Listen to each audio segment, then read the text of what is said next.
Over the last few years, there has been a huge number of changes that has occurred in the HVAC industry. There are new government requirements that changes the way that SEER is tested and also increases the minimum efficiency standards. There has been new product rollouts to accommodate for all these changes. There has been major supply chain issues along with large price increases. And that's not all. There are additional regulations coming up that's going to change the type of freons that we're allowed to use in new equipment. Wouldn't it be nice to get an explanation on these topics from an industry expert? Well, you're in luck.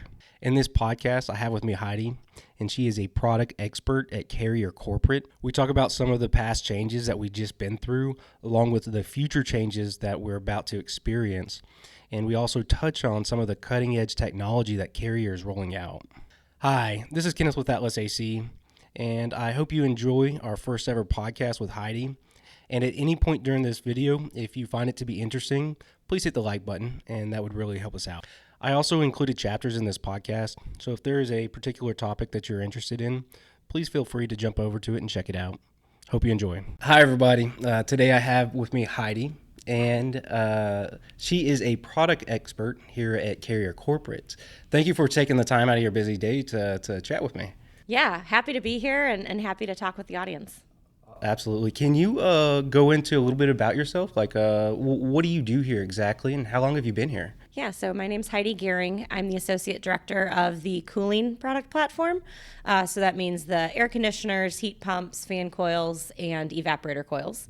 I started at Carrier about 6 years ago in the quality department before moving into product marketing. And so I like to explain product marketing as we're kind of a cross between engineering and what the customers need. So we need to look at the market, look at what our consumers and dealers want, and then translate that into requirements for engineering to go design our products. Okay, fantastic. So can you give me a little bit of a background on Carrier? What's the history of Carrier up until now? Yeah, absolutely. So in 1902, 120 plus years ago, Willis Carrier designed modern day air conditioning. And since then, Carrier has been leading into innovating and driving the industry with industry-leading efficiency, sustainability, and modernization of the products with innovation. We actually were just named now 2 years in a row U.S. World Report's #1 brand. Oh, fantastic. Yeah. #1 brand. Let's talk a little bit what happened this last year and the whole craziness from the conversion of Seer1 to Seer2. Can you just give us a rundown on what happened there? Yeah, so there were actually two changes that happened at once. The first change was that the minimum efficiencies increased. So for heat pumps, it went from 14 SEER to 15 SEER as the minimum efficiency. Then on top of that, they added a test procedure change. So previously when we tested it in the lab, right, and it's kind of like your miles per gallon test. There's a specific way all manufacturers have to run the equipment to test it to give that, kind of apples to apples type of comparison, which is SEER for a consumer. And that change went from testing at 0.1 external static pressure to 0.5. So to the layman, basically what it means is that test procedure got more accurate to what installers actually see in homes and existing ductwork. And so what happened was the test procedure then made it go from now the minimum efficiency was 15 SEER, but then because it's a more accurate representation, it actually goes to 14.3 SEER2. Okay. So it can be a little confusing because it seems like, well, my number went down, so I'm less efficient, right? Well, no, you're actually just having a more reflective, a more accurate reflection of how the system is performing in your home. So in the whole chaotic process of going from, Seer1 to Seer2, obviously everything had to be retested. We had, I don't know what the implications were on the manufacturing side and all that other stuff. What were the things that y'all did to stay ahead of this whole changeover, and how did y'all tackle that? Yeah, we actually started very early. So, it happened in 2023, but our engineers were actually working on this 5 to 7 years ago, in anticipation of the changes. So starting 5 to 7 years ago, they started designing our new Vertex technology evaporator coil. They started looking into, what the test procedure and efficiency changes were going to mean for growth of the system and how big it was going to get. And so because they started so early, we were actually very prepared. We started rolling out systems in early 2022 that consumers or dealers and distributors could buy and then start to sell because they were compliant. And we wanted to make sure that we weren't making it more difficult for the transition with our customers. So we started rolling out systems early, and then throughout 2022 continued to launch new products. So by the end of 2022, we were fully compliant with the regulation that we were no longer manufacturing any of the old M1 or Seer equipment anymore. We had retested everything and we're ready to go. In addition to that, we had a lot of work then with our supply chain partners that we had to do, where we were in partnership with them during that development, holding hands, walking through the testing that we were doing in our labs, and then making sure they were ready to go and ramp up as appropriately as needed, so that we didn't have any gaps in our supply chain. And I've got to say, through all the communication that we did for the phase-in and phase-out planning with our distributor partners, it was a very successful launch. We had them in inventory early in 2022 and ready to go so they could be successful. And then we made sure that we put out a lot of literature and communications too. So we had 2 different launch kits that we put out. One was more of an introductory one back in 2021, so that they knew what was coming and just, started to hear about the regulation changes. And then in 2022, we put out a pretty robust transition kit, that launch kit that showed what the product map was. It's changing from this to this. And so we just tried to do as much as we could to really make sure that everybody in the channel that sells our products knew what was coming and had a chance to give us input so that we could react to the input they gave us. Understood. Yeah, it was a very interesting very interesting time in 2022. Like as a contractor, like when we were putting in systems, we were like, how is this going to play out? Like, it was a very, very interesting time. How do you think it's gone now that we're into 2023 and whatnot? How do you think it went? To be honest, I feel like what had to happen was it felt like we were threading the needle, because you didn't want to get stuck with product, but you had to move it. So you didn't want the new stuff just yet. We had to move the old stuff, and it was like this whole how do you thread the needle? How do we cut it as close as possible? And in that regards, to tell you the truth, thanks to CE or Carrier Enterprise, our distributor, I felt like they did a fantastic job. Awesome. Like they really stepped up to the plate. I know they would have product shortages, and they'd be shuffling stuff around for us, all sorts of stuff. So they took real good care of us, to be honest with you. Great. That's what I like to hear. Yeah. All right. So now we're about to go into another change, which is Freon. And so I've heard some people say, arguably, it's going to be a harder changeover than the Seer2. Can you elaborate on what this new change is on Freon? Yeah, so this one actually, again, has 2 parts to it. So the AIM Act was voted in, and that is actually a reduction in HFCs, or hydrofluorocarbons, which is a mouthful, so fun to say. So the government put that into place, or the EPA put that in place, the AIM Act, right? So that means that we are doing a step down of the production of the current refrigerant that is being used in HVAC systems. We had a step down starting this year. We expect another step down next year, and that's going to continue until we're at about 85% of where we're currently at today with production of those HFCs. You're talking about stepping down 410A year over production. year? Yeah, the production of it. Yeah, very similarly to what they did in R22. Yeah, so we had a 10% step down starting this year for 2022, and next year it's going to be a 40% step down in production. Wow. So it's a pretty big step down. Yeah, that's going to be a slap. Yeah, it's big. And so then what we're expecting is there's a rule in place that as of January 1st, 2025, you have to use a refrigerant that would have a GWP that is lower than it currently is. And it's a pretty dramatic step down. And so that GWP is somewhere between 450 to 400. The rule isn't finalized yet. But in anticipation of this, Carrier started years ago evaluating, which was the new refrigerant, next generation of refrigerant that we were going to go to. And we decided on Freon Advance.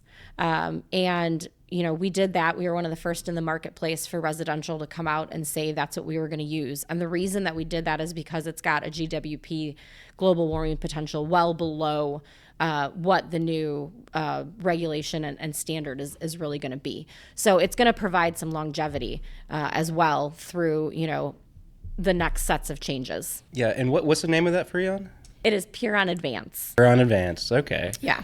Understood. So, I know this changeover to the new Freon, some of this might be a little flammable because in order to get these ratings up, you might have to use some propane base, or I don't know, it's way over my head. So can you talk about the potential flammability of this? There is a lot of misconceptions out there.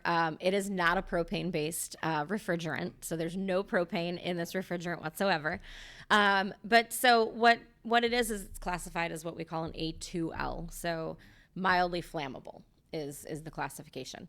And really it's a safety classification. And so what's going to happen then is because it has that classification, there's going to be mitigation and sensors in place. So there will be a sensor on the indoor coil. And if it detects a leak, it will then turn off the compressor on the outdoor and it'll activate the fan so it can dissipate. It is, like I said, mildly flammable. It's very difficult to light this. Frankly, technicians have things like acetylene on their truck. That's a lot more flammable than this refrigerant. Mm-hmm. So, I think there's been a lot made out of it because there's that flammable in it. But, I really don't see it being a problem. And we have actually a number of products that are doing field trials right now with this new refrigerant, Freon Advanced, installed. We've had them out there for 2 years at this point, and we've had absolutely no problems. No problem at install, no problems while they've been running over the last couple of years. So, I'd like to put people's minds at ease that there's things that are already using this type of a refrigerant, refrigerators, for instance, that are already in your home that I think, let's stay calm. Well, what was kind of interesting to me, because I saw, it was actually somebody from Carrier, to tell you the truth. They're showing me the difference of flammability from 410A, because the testing, I don't know if it was UL or whoever, the testing environment, they showed this V. Yeah, the flame propagation. And then they would pour a little bit of Freon, light it on fire, and it would go up this V, and then if it crosses the line, then it was considered flammable. But if it didn't fold over, it was not considered flammable. But 410A made it all the way up to the lip and did not quite go over, so it wasn't flammable. And then the new stuff went all the way over and just barely went over. So it's it's almost the same. Again, yeah. It was the same. Yeah, we're trying to ease fears that, it's a classification that has to be put on it. We have to be cautious, but like you said, it's mildly and hone in on the mild that you can run faster, you can walk or crawl faster, and it typically isn't a flame that will be sustained either. Yeah. So it's not gonna light up like a torch. It's a very, very low flammable. If it does even catch on fire, it's gonna go out pretty quickly. I'm gonna have to put in pictures for you guys on showing you the difference, because it's pretty mild. Minor. It's very minor, yes. I'm looking at my next question, but I'm like, this flammability thing is going to be a nightmare for distributors, because now they got to do all this flame stuff, right? I don't know. We do have training videos out there that talk about not just the transportation, but the storage of it and whatnot. So there's safety features you have to put in, but again, acetylene's already in warehouses. There's other things that you use on a day-to-day basis that are flammable. Oxygen is pretty flammable. True. You do brazing, that's pretty flammable. There's already things that I think people have in place. There's maybe some minor, adjustments that people need to make. And so we're encouraging everybody to take training to make sure that they're prepared and aware. But once you're prepared and aware, it's going to become just another part of the daily job.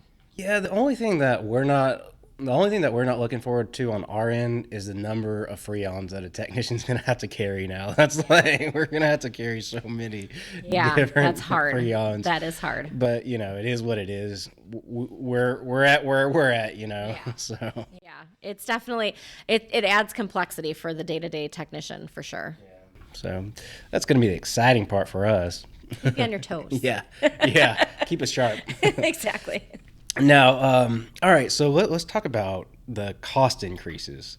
So over the last 3 years, there has been a substantial increase in costs in just the product. Now, that's not just Carrier. This is across the board for everybody. I mean, like you see the same percentage hikes across the board. And, some of that, is due to COVID, is due to supply chain issues, inflation, so on and so forth. The list just keeps going on and on.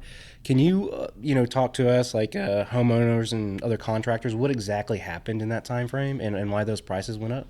Well, you nailed it on the head. There was a lot of compounding issues. So, COVID hit and we were named an essential business.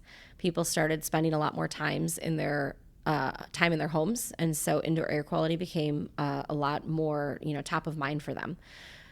Demand increased. And so demand increased on top of then with COVID, supply chain issues became problems, right? I mean, we could, there were a number of news articles about containers trying to get into port and just huge backups at these ports. And we could be like, that's our container right there.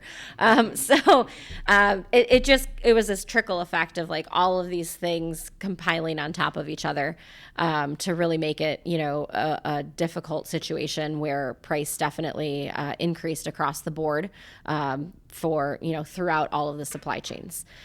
We have, looked as a corporation of, what can we do to make sure that we're helping to try to mitigate that and do our due diligence, because we don't like passing out, price increases. That's not fun for anybody. And so we've done a number of things in the background to try to make sure that, dual sourcing, things like that, that we can help mitigate it as much as possible when these situations do arise. But then on the back half of that, right, we had COVID and supply chain issues, and then we had more demand than we've ever seen. And then on top of it, we had the new, regulatory change that happened as well. And so anytime you're going to go for a more efficient product, those also get more expensive. And so it was kind of a number of compounding issues on top of each other. Yeah, no, that makes sense. Especially the efficiency side. Like whenever you go up that high, it's just going to cost more. Yeah, absolutely. Now, in regards to that, do you think like we're kind of done with the crazy cost increases, or do you think we're still in the midst of like more to come due to the Freon or whatever? Yeah, I mean, I would say I don't know from an economic standpoint. I mean, the economy is the economy, but from the actual equipment side of things, you're adding mitigation, you're adding sensors. Boards, things like that. So yeah, I would expect there to be a price increase. What remains to be seen though is that price increase actually going to be more than how much the R410A current Freon prices, right? So right now we use Puron, and with that 40% phase down that's coming, I would expect to see a price increase. Because they're going to be producing 40% less than they previously did. I see that 410A go up, and then so you're going to get this trade-off where, okay. Yeah, I think you're going to see a trade-off where 410A is probably going to go up, and then then there's going to be the cost of the Puron Advanced equipment where maybe that refrigerant isn't as expensive, but you do have now, a sensor and board and things in place to help in case there is a leak, detect that leak, and then turn on the mitigation, okay, functions. All right. So Carrier is known for their quality, and with quality, that means you end up winning some awards and you get nationally recognized from third-party groups. Can you talk a little bit about some of the awards that Carrier has recently won? So for the second year in a row, U.S. News and World Report named us the #1 brand, HVAC brand in the United States. And then Bryant, one of our other brands under the Carrier family, was #2. So we were very, very proud of those two awards and being #1 and #2 in the HVAC industry 2 years in a row now. On top of that, we're very proud of our products, and our Infinity heat pump, Infinity 24 with Green Speed Intelligence, was actually named a Green Builder Product of the Year. So it's fantastic to be recognized, and especially from a green builder company that that's one of the core values we're going after, and really helps drive what we do. And so to be recognized for that is an honor. Okay, very good. That's cool. So congratulations. Thank you. So what are some of the key technologies and I guess features, designs that you guys do a little bit differently that keeps you guys so high in quality and just kind of like be able to compete at that high level and beat out the competition? Yeah, we've got 3 specific ones that I really want to highlight with you today. So the first is our 19 patent pending new evaporator coil, our Vertex technology coil. We designed that with the 2023 regulations in mind. It has helped make sure that we can meet the footprint of the evaporator coil and make sure that even though we are a sear point efficient, more efficient now, that evaporator coil didn't grow. So we wanted to make sure that when you go into an 8-foot basement that doesn't have a whole lot of room, Right. It's easier to make sure those evaporator coils can get in there, be installed, and get that higher efficiency that's now required. So we're super excited about that technology. The other great part about the technology, though, is the serviceability and install. And that's really a theme throughout everything that we do as we're designing and speccing out what the new products should be, is how do we make sure we keep that technician in mind? And with this case, it's, the front cover comes off and it's easy to get in there and clean the coil. So that means better air quality for the homeowners, and the technicians can get in there and actually do a really thorough job of cleaning that coil to make sure that not only is the air quality better, but the efficiency is maintaining and staying high throughout the life of the product. So we're really excited about that Vertex technology. One of the other, the second one that I want to talk about is our near field communication that we're introducing in our gas furnaces. So with that near field communication, a technician can actually, without the furnace even being powered, walk up to the unit, take the front cover off, and kind of like tap to pay, not kind of, it is basically the same technology as tap to pay. They can walk up, tap their phone to that control board, and they can program it for what's needed in that house. So they can tap it, they can set all of the settings they need, and then tap it again, and it'll load all of that onto the board for them. So especially for builders and new construction and things, or contractors that do a lot in that industry, it's a really great technology because they can go have one specific program that they know for that layout of a home. And so they can just duplicate it. They could just duplicate it. And I mean, they could either have them all lined up because they're doing 4 houses that day and boom, boom, boom, do them before they leave the shop. And so then your installer is going to be able to go a lot faster.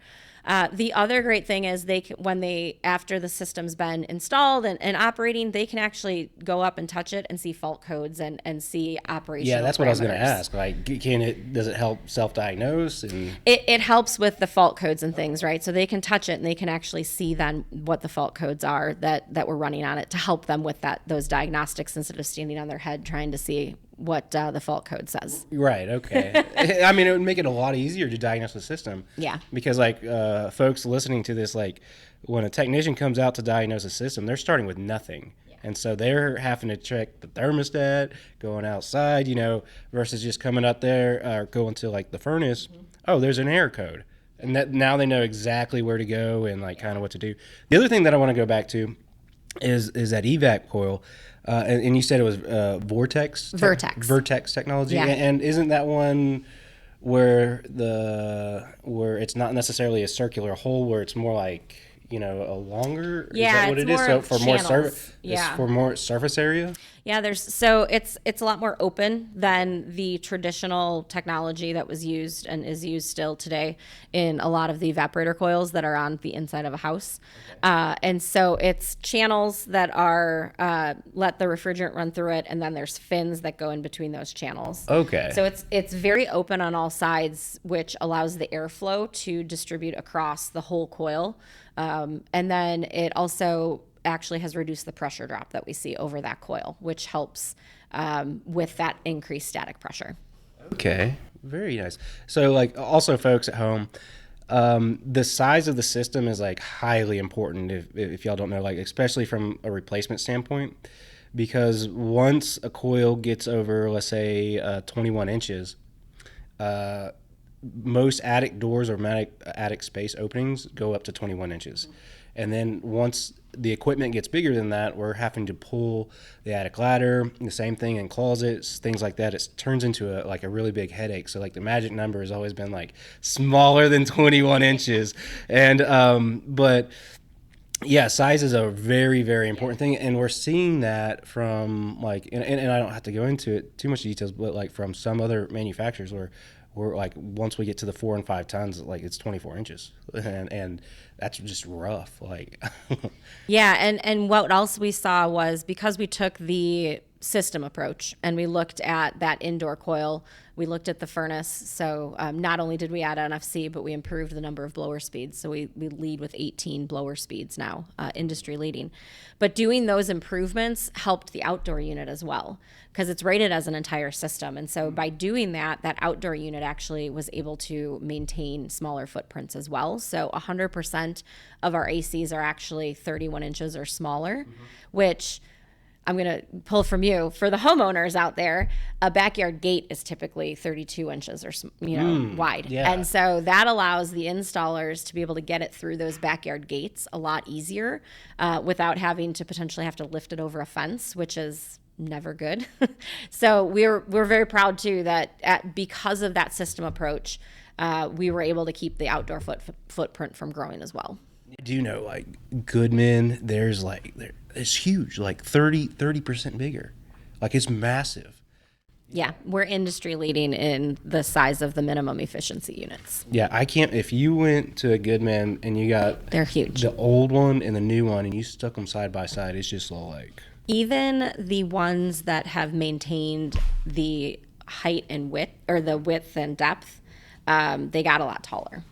What we're seeing too. I do think y'all did a really good job of, because, like, now we can keep loading them up easy. We can get them out. Yeah. We can maneuver them. Yeah, it plays into a lot of things. So transportation, the more you can fit on a truck, the less transportation is going to cost, right? It all plays into things like price increases. Oh, that is true. It Because on plays y'all into side, efficiencies. y'all are trucking it around. I was just thinking are. it from our, like, can it fit in the van? Yeah, Can can they it get fit out in of the van? But Like, then even from your distributor standpoint, right? Can they fit the same number in their warehouse that they could before? If it dramatically increases footprint, now your warehousing and distribution footprint has to grow as well, or you're reducing the amount of inventory you have available for your dealers.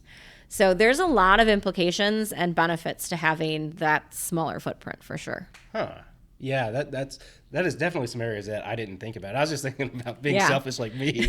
Like, But that's my job, right? Is we got to make sure that we are thinking about all of you Yeah. and everybody that has to Everybody in touch between, it and in between, and make sure that we're meeting all of those expectations as we have to handle all of these different changes. yeah, because you have 4 different groups to please, because you got to make sure that the design works for regulation, and then, like, yourself, because you got to make money at the end of the day, and then you got your distributors, and then you got the contractors like me, and then you got the homeowners. It's just a lot of consideration points. It is. But going back to the efficiency of the technician, and you were talking about with that NFC, how great that is for the technician when they come out and troubleshoot. That actually leads to my third technology that I wanted to talk about that helps differentiate us. We are actually this year launching on our Performance Series products new technology called IntelliSense. And IntelliSense Basically what it's doing is it's adding sensors to the outdoor and the indoor units. And with our ecobee by Carrier thermostat that is on the wall, it's actually sending all of that information back to the portal so the dealer can see what's going on and get fault codes and error codes and see what's happening on that equipment before they even show up to the site. Then on top of that, when they go to the site, they can go to that specific house and they can see superheat and subcool as well. Oh, wow. Yeah. So instead of being completely blind, you can step in and on. Now, traditionally, that type of information has been on higher tier products. Right. That's only. what I was going to say. Yeah. And so we've had that for a number of years and to great success. Technicians love it. Homeowners love that a technician can actually monitor the system remotely. But we're bringing that now into the mid-tier products, those performance series products. So we're going to be able to touch a lot more homes and broaden the horizon for that. Okay. No, that's awesome, because that's going to save a lot of time and energy for a technician, because versus, again, wandering around, because some of those diagnoses can take an hour or two just to track down a very complicated problem. And if you can go up to something and it's already kind of signaling what to look at, that's going to save a lot of time. Yeah, as well as without having to put gauges on. So you can see superheat and subcool before you put the gauges on, which is a huge time saver, as well as it potentially prevents introducing additional problems, right? So if you get liquid into that line while you're trying to hook up the hoses and see what's going on, and then it's not evacuated properly, it can cause more problems. So it really, I think, it's game-changing technology. And for you homeowners out there, make sure that you are letting your dealer see that information, because that's truly key to the whole system. Is if the homeowner isn't allowing that information to be shared back to the dealer's not going to be able to see any of it. So as a homeowner, make sure you're enabling it. As a dealer, make sure you're talking to your homeowners about the value and benefit of doing that, because it like I said, it's game-changing technology, and it is going to make a lot of people very happy with their HVAC. Yeah, it kind of sounds like, to me, like the auto industry, where they can now plug it in a computer and see what's going on. And before then, what had to happen was you just had to take the mechanic's word. And then this is actually saying, like, no, this is the problem. Yeah. So it'd be a lot harder to get taken advantage of. It'll definitely help along the way, right? And there's nothing more frustrating than right, with your car being like, it's doing this, and then it doesn't do it when the mechanic gets it, right? And so this will give the dealer insight into history of what's been running, what's been happening. And so while maybe it won't pinpoint every single exact problem, it's going to give a lot more information at their hands, instead of a dealer technician trying to just figure it out when they show up and hope it's doing the same thing that day. And if it's not a hot day, it might not be doing it. Right. And that's part of the problem too. And so now they'll get to see some of that history and have a lot better chance of diagnosing it right the first time. No, that's really cool. No, that's going to be exciting. And when is that coming out? The thermostat is actually launching now. And then the second half of this year, we'll be introducing the 2-stage AC and heat pump that have it. And then the indoor fan coils and furnaces will be coming out second half of this year as well. Okay, so right around the corner. Yeah, it's coming out this year, so be ready. Awesome. So in the past, I'll talk to some of our customers, and they'll ask me a question like, what is the difference in between the Comfort, Performance, and Infinity series? And let's start off with, let's talk about the 25 FCAs and the 24 SCAs. What is the Comfort series exactly? Like, where does it belong in the world of HVAC? Yeah, so I like to talk about the world of HVAC with good, better, best. So that's our good offering. So it's a little more of the budget-friendly comfort offering, that it's a single-stage unit, which means it's on or off. And so it's going to provide your cooling, or if it's a heat pump, your heating and cooling in one stage, on or off, to hit that set point that's on the thermostat. It's got a little bit different aesthetics than some of our other features that, makes it a little less expensive than some of the other ones. And so it's a really good offering for those budget-friendly folks that are out there. Okay, so it's like y'all's entry level. Yeah, exactly. Okay, gotcha. And what would be the ideal application for this type of unit? You're thinking more on the budget friendly type, or? Yeah, I think it's definitely for the budget friendly folks. But I encourage everyone to ask, and really talk to your dealer about what you're looking for in your home. Don't just assume that that's the right one for you because it's less expensive. It also, tends to be more of the minimum efficiency type products.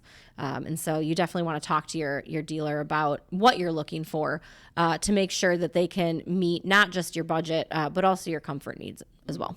Right.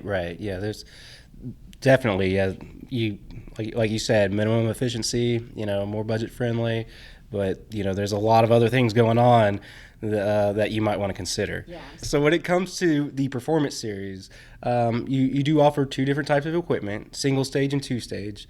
But first, let's just talk about the Performance Series and how it stacks up against the Comfort Series. Like, what's the difference in between the two? Yeah, that's a great question, and we actually get asked that a lot. So the Performance Series is the next series, right? It's kind of the mid-level series that offers a number of step-up features. So it has things like pressure switches in it, pressure sensors, transducers are going to be added as we go into IntelliSense on our Performance Series. So that's going to be a great benefit and step-up feature for folks. It has things like sound blankets to help it be a little quieter than the Comfort Series, and then it's got a different cabinet on it. So from an aesthetics perspective, it looks a little different. And some people prefer the louvered over the wire grills that we have on the Comfort Series. So there's a number of feature benefits. I think, frankly, though, what I really like is that two-stage unit that's in that Performance Series. Because it's two-stage, it's going to offer some additional comfort benefits between just a single stage. So if you're really looking for things like a quieter unit, a unit that offers better dehumidification, which in Texas is important. Yeah. That two-stage unit's a great step-up unit to go from that Comfort Series into the Performance Series because it'll have that additional dehumidification function of when it's running in low mode, it's going to run a lot longer, but then that's going to actually be running lower, taking up less energy, being more efficient, and then pulling that humidity out of the air so you can be more comfortable. Yeah, along with additional air circulation with it running longer. Yeah. And it's going to have a little bit better filtration. The filtration's a big thing, right? With COVID and the pandemic and people being at home more, we've definitely seen people be more interested in that indoor air quality. And so having a two-stage system, your system's going to run more often, which means that it's being filtered more often. And so therefore you're going through the air filter, you're pulling particulates out of the air, you're pulling different things out. And if you put, our air filters and electronic filters on there, it's going to be even better air quality. UV lights, things like that will help improve it as well, and are great step-up features that are outside of just the main unit. Yeah. And from my end of the equation, like, I cannot tell you like how many people love these systems. We sell so many two-stage systems. Everybody loves them. Everybody loves unit. Those. Yes, Yeah. They're great. They're quiet. They're beautiful. But I mean, they run longer. The humidity control is so much better. All that just hands down, like it's a night and day difference from a single stage to a two stage. It really is. It's unbelievable, the difference. Yeah, I think it's become common for folks to expect air conditioning or heating, cooling, HVAC in their home, but a lot of units out there are single stage, and once people step up into something like a two stage, they're like, man, I don't know how I ever lived before. Like the Right. difference is huge. And then the two-stage AC and heat pump are going to be the first outdoor units that are going to have IntelliSense on them. And so now we're taking that comfort and we're adding in all of the, intelligent features for the technician to monitor that and make sure that it's running top notch for the homeowners as well. So, there's just... It's a great unit, and it's a really good one to look at kind of in that mid-range for folks. Yeah, I love those units, to tell you the truth. I really do. And the other thing too is a lot of the two-stage units qualify for rebates out there, whether local or also then the new tax incentives that are coming out. So the 25C tax credits have different levels depending if you're in the north or the south for a heat pump, and then ACs have different levels. But there's a number of combinations with that two-stage unit that actually hit that level, and so there's money to be had there too to help make it more affordable for homeowners. Now, when it comes to the Infinity series, like the 25 VNAs and the 24 VNAs, how exactly does the Infinity series stack up in between, the comfort and performance and also the Infinity? Like, where does it land? Yeah, that's our best. So in a good, better, best, this is the best. It's top of the line. And I'd like to say, too, it's more than just a series. It's not just the outdoor and indoor. It operates as a system. So it's the Infinity system. And I like to say it's kind of like a computer. Yeah, because it all has to talk to each other. Yeah, exactly. So it all of your pieces of equipment talk to each other, from the control on the wall to the indoor unit to the outdoor unit to the accessories, even like the UV lights and things that you add to it. It tells what's all on there. And then based on comfort preferences, I mean, it dials in and acts exactly like it needs to. It's a variable speed piece of equipment. And so what that means is, it goes from 25 to 100% capacity based on the needs. And homes have different needs throughout the day, not even seasonally, right? But in the morning, you're potentially going to need something completely different than in the afternoon or the evening. And this system can tell based on all the different inputs of outdoor temperature, indoor temperature, run times, it takes all the inputs, humidity levels, and it'll run based on that to do what it needs to do. So it'll see potentially that there's humidity in the home, but the temperature is correct, and it can run properly to reduce that humidity, but not make it so you get cold. So there's just a lot of really great benefits of having that top of the line system to dial in your comfort. The other great thing is it's got a fantastic zoning capability. And so for those that don't know, zoning is where you can break your house up into different zones. And so you can then put dampers in your ductwork, so you'll divert your cooling or heating to that specific zone that needs it, and not heat or cool the areas that potentially don't need it.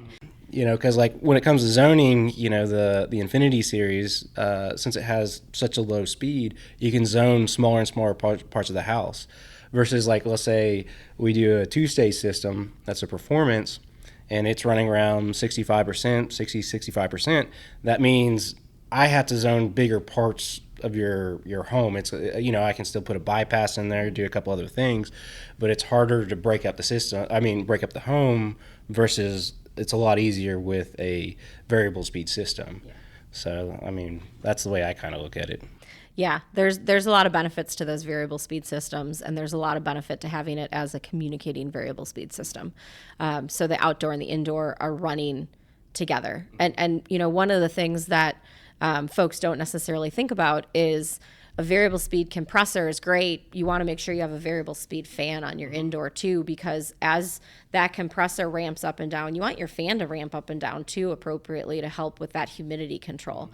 Because if your fan's still running high speed on the indoor, you're not going to get as much humidity control. And so it's really important to have that system, and that's why the Infinity system is really the one that it's the best of the best out there. Yeah, because one of the benefits that we see from the Infinities is like, in the spring and fall, you have these like perfect events where the temperature is nice, the air doesn't need to run for weeks on end, and the house starts feeling stagnant and like kind of gross and because nothing's running, and then the Infinity series kind of solves all that. Yep. For the homeowner. Yeah, it can tell, and the other thing is too, sometimes you don't need a whole lot of heating or cooling in those months, right? Especially in the spring when there's a lot of pollen, though.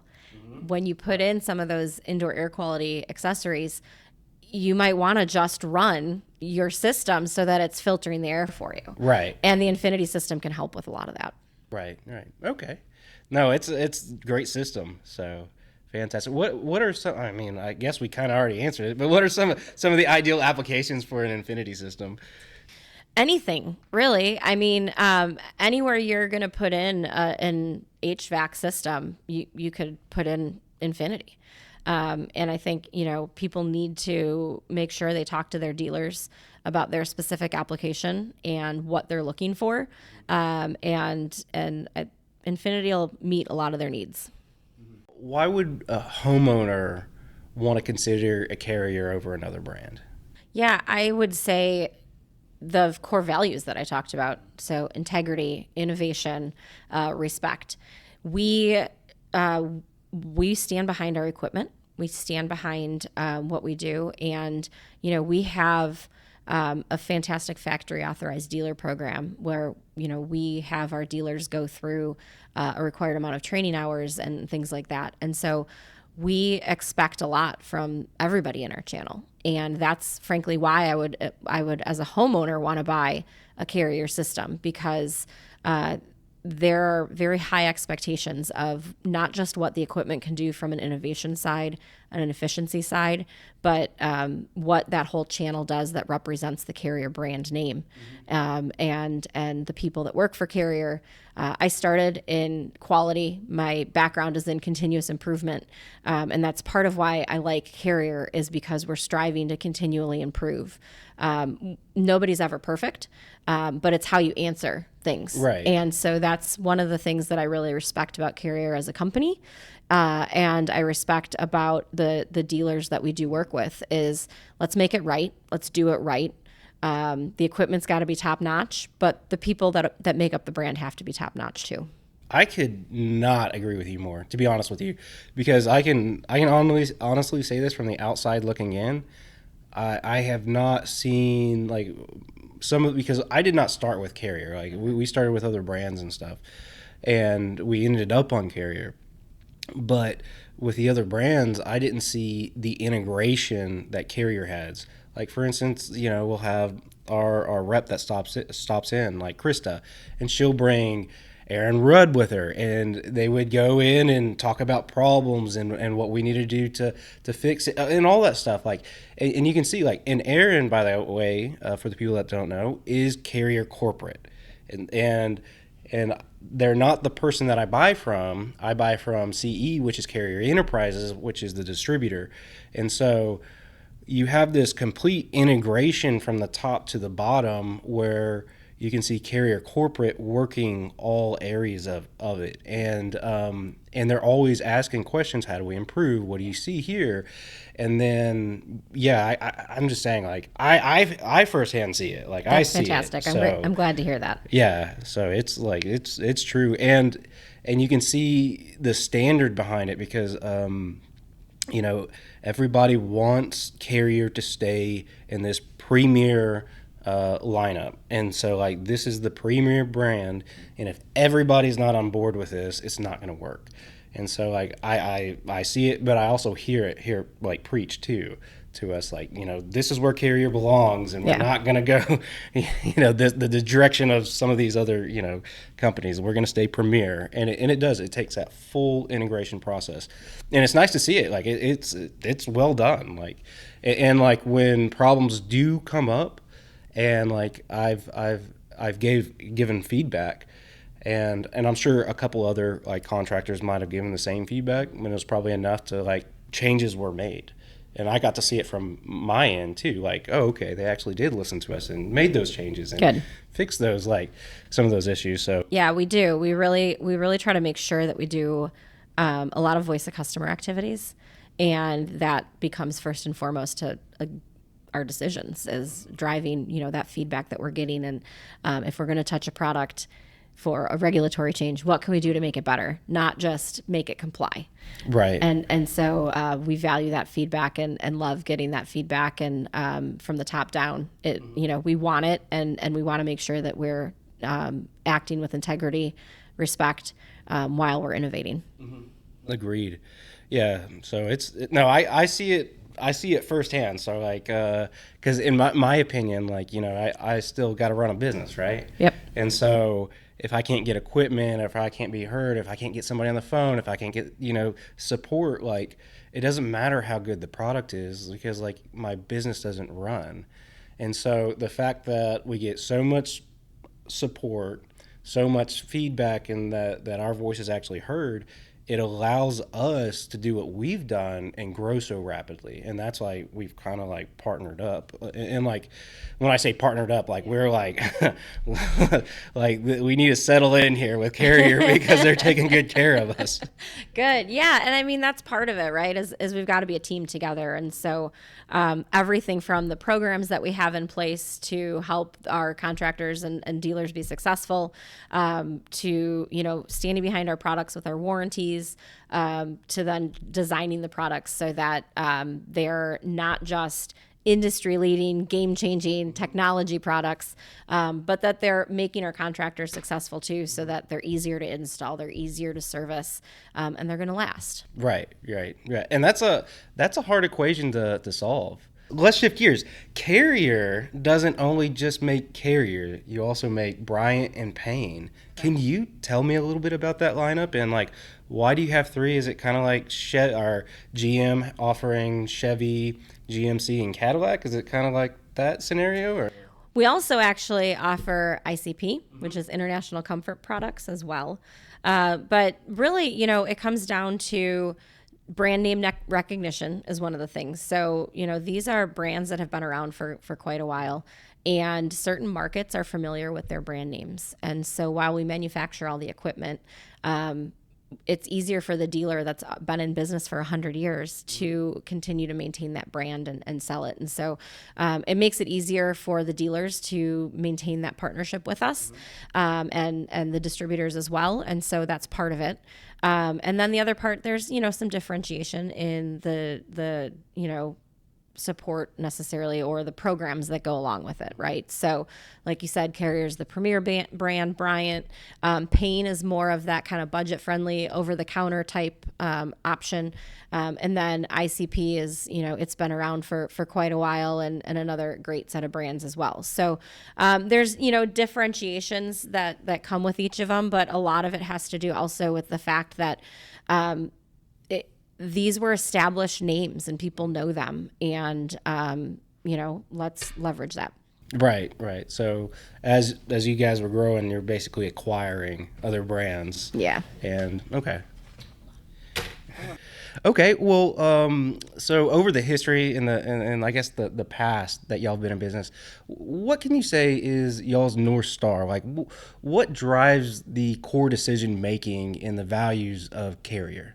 Respect, integrity, and innovation are three of the core principles that we operate with. So we want to make sure that in everything we're doing, we're respecting not just our employees, but our contractors, our distributors, as well as our homeowners. And that's really key and fundamental. And then integrity as well is hugely important, that we stand behind what we do. We want to make sure we have the best quality and reliability out there. And then we want to lean into innovation. We were founded by Carrier, Willis Carrier. We, started the industry, and so we want to make sure that we continue to lead the industry. So we lean into innovation and designing world-class products. But while we're doing that, we also make sure that integrity and respect are well balanced in there. Understood. So understand your core values. Okay.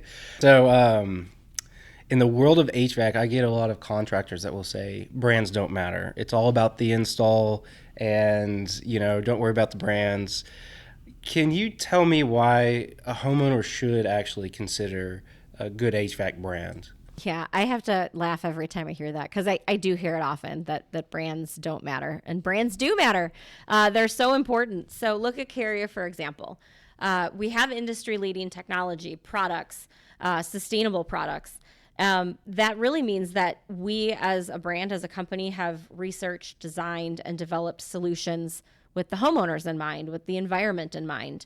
But part of that is, though, not just the equipment. We as a brand can design the equipment, but we also need to make sure that we have a network that supports that equipment. And Carrier has a massive, highly trained network of experts that are required to complete rigorous training so that they can maintain their factory authorized status. And that training isn't just technical. So, we value the interactions with the homeowner. We value the business interactions and how to run a business. And so some of those training courses really help make sure that the homeowners are going to get the best experience possible as well. And then on top of that too, there's differentiations in brands on financing and programs that are offered and that are out there. And we at Carrier are at the forefront of helping homeowners benefit from the tax credits, the rebates that are out there, and really, getting the most that they can and what's available. And, most importantly, as a brand, our units are trusted and reliable. We didn't earn Best HVAC Company of 2023 without doing all of those things. And all of those things are really making sure that we're holding ourselves, our dealers accountable to make sure that we maintain that Best HVAC brand. And we stand behind what we do. We worked and we continue to work diligently to maintain that industry leadership. We want to make sure we maintain it and we stay the leader. And what I just mentioned trickles down to all of our brands. So no matter which Carrier brand you choose, you're going to be in good hands. That was a good answer. Can you talk about the federal tax credits? A couple of things with the IRA, Inflation Reduction Act. So part of that Inflation Reduction Act included some credits as well as rebates for HVAC equipment. So important thing to understand is the rebates and the credits are two completely different things. The credit would be applied to your taxes when you file it. It's a non-refundable credit. And then the rebates would be through your state, and it's it's a point of sale where money in the pocket at that point of sale. The rebates themselves, the funding has been distributed to the states, but each state has to go and set up the program and how to, actually administer that program. So we're not expecting the programs and things to actually be in place until late this year, maybe into next year, possibly the following year. It really depends on the state itself. Now, would the customer get benefits if they go ahead and replace it this year, or only whenever it's a state by state, right? And so it's very dependent on your specific state. The tax credits that are part of what's called 25C, those are enacted. So if somebody replaced equipment last year, there's a certain set of criteria they have to follow. And then replacing equipment this year has, additional different criteria to follow. And while the tax credit is in place, the IRS still has to issue guidance on what the specific criteria is for those tax credits and to be eligible and qualify. But there's different levels and different dollars attributed to ACs, heat pumps, furnaces, ducted versus ductless. So make sure to really go, talk to the dealer or your local expert about it to understand, what you need to do to make sure you qualify for that tax credit. Okay, got it. So now that we're here wrapping up things, is there anything that we missed or anything you would like to say? I just want to say thanks for your business. It's a great story that you started with us 3 years ago. You've grown as much as you have, and I think that's a testament to the fantastic dealers we have that are supporting this brand. And thank you for your business. I appreciate it. I look forward to working with you more. Absolutely, I do too. So with that, folks, we're going to wrap things up, and I appreciate you and taking the time out of your busy day to do this. So all right. Thank you very much. Have a good one. All right, Bye, you everyone. too.